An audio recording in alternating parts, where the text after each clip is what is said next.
Olá, esta é a segunda parte da apresentação da seção 2.6 do livro do Crapper sobre interação linear onda corrente.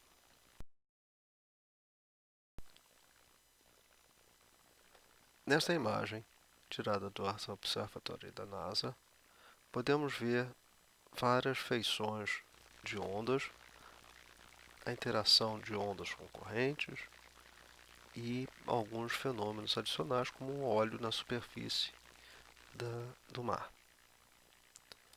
Olhem com cuidado todas essas feições, todos esses fenômenos, como por exemplo o cisalhamento da corrente de maré,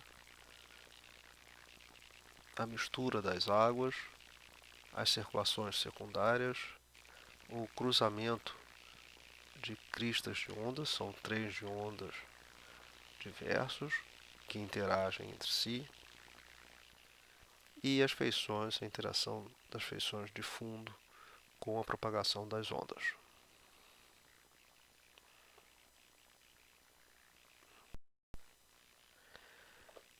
No oceano, temos correntes que podem ser induzidas por maré astronômica, correntes induzidas pelo vento, correntes induzidas por ondas de plataforma.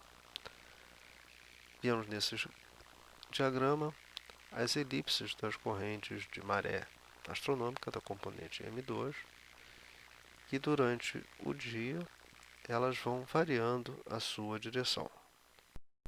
Consequentemente, as ondas, ao se propagarem em direção à costa, vão encontrar, ao longo do ciclo de maré, diferentes padrões de corrente.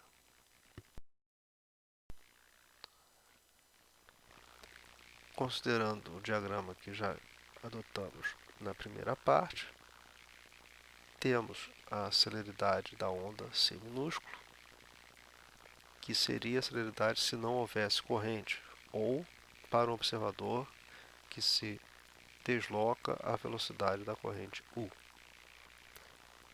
E a composição dessa velocidade com a celeridade da onda seria a velocidade de propagação das cristas da onda, C maiúsculo em azul.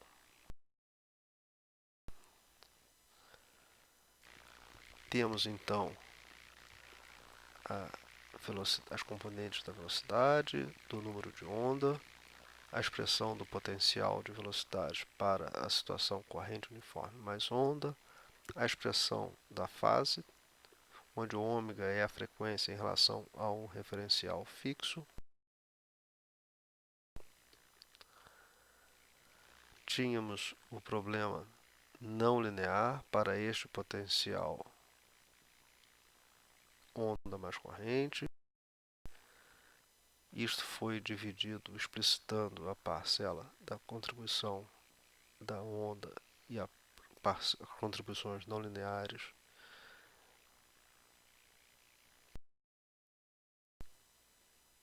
As equações foram linearizadas e chegamos às soluções da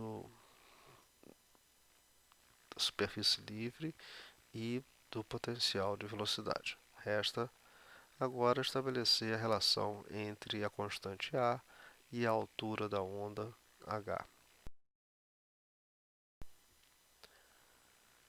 Através da solução que nós já fizemos, chegamos à equação de dispersão, onde sigma, que é a frequência intrínseca, sobre k ao quadrado, igual a o mesmo termo que tínhamos anteriormente, quando não havia corrente.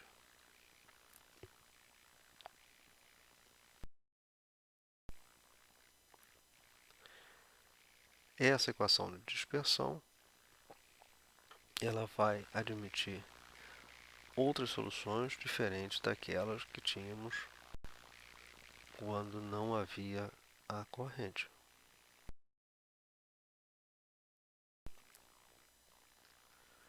Então, para a gaivota que está acompanhando a propagação da forma da onda,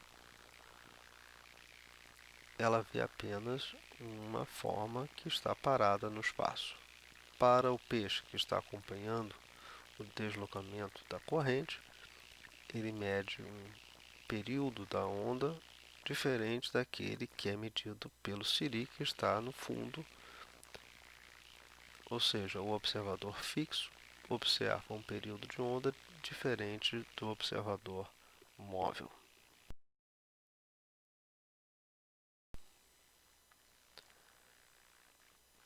E a esta frequência que é observada pelo observador móvel é chamado de frequência intrínseca, que é igual a ômega, que é o caso da frequência em relação ao fundo, menos o produto escalar do número de onda pela velocidade da corrente.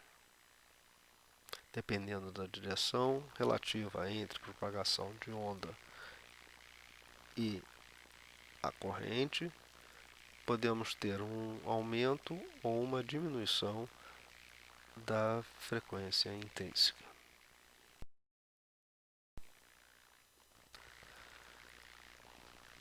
Então a velocidade, vamos chamar de velocidade, celeridade intrínseca da onda, aquela que seria observada por um observador móvel ou aquela que existiria caso não houvesse a corrente. No caso, havendo a corrente, esta celeridade vai ser combinada com a velocidade da corrente. Então as cristas não vão se propagar mais na direção de C e sim na direção de C maiúsculo, que é a combinação de U mais C. Isso está bem discutido, apresentado no livro do Crapper, nas equações 2.107 a 2.109.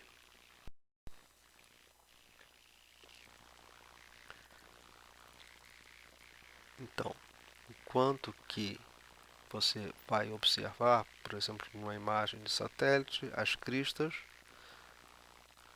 nesta fotografia você não tem como fazer uma estimativa da velocidade da corrente ou como que as cristas estão se propagando.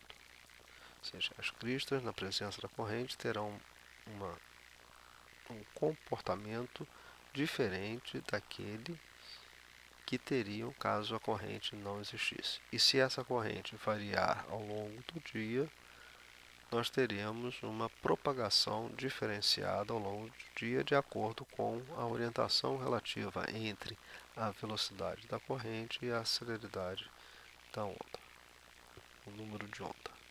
Eventualmente vamos ter a corrente contrária à onda, eventualmente a corrente é favorável à propagação da onda.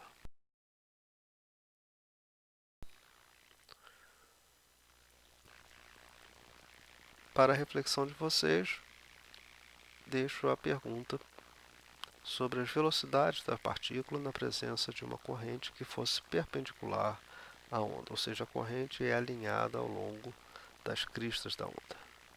E também como seriam as trajetórias das partículas, no caso da superposição onda-corrente.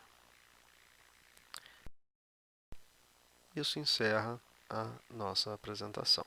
Obrigado.